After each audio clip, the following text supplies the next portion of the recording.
ஏதாச்சும் ஒரு இடத்துல நம்ம பெருசாக வரணும்னு நம்ம ஆசைப்பட்டோமா ஏதாச்சும் நம்ம சாக்ரிஃபைஸ் பண்ணுற மாதிரி தான் இருக்குது நமக்கு.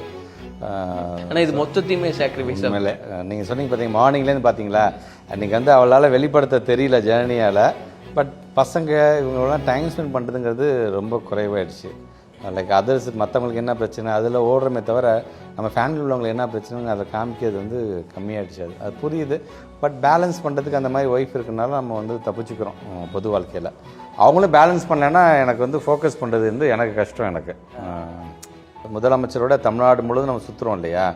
எலெக்ஷனில் 40க்கு 40 நாங்கள் தோற்றும் போதும் தமிழ்நாடு ஃபுல்லாக சுற்றினோம், 40க்கு 40 ஜெயிச்சும் போதும் சுற்றினோம்.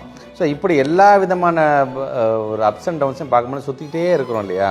அப்போ சுற்றும் பொழுது ஏதோ ஒரு விதத்தில் அவங்க கூட நம்ம என்கேஜ் அடுத்தடுத்த வேலை இப்படி பண்ணிக்கிட்டே இருக்கணும் போகும்பொழுது நம்மள அறியாமல் அது மறந்துடுது.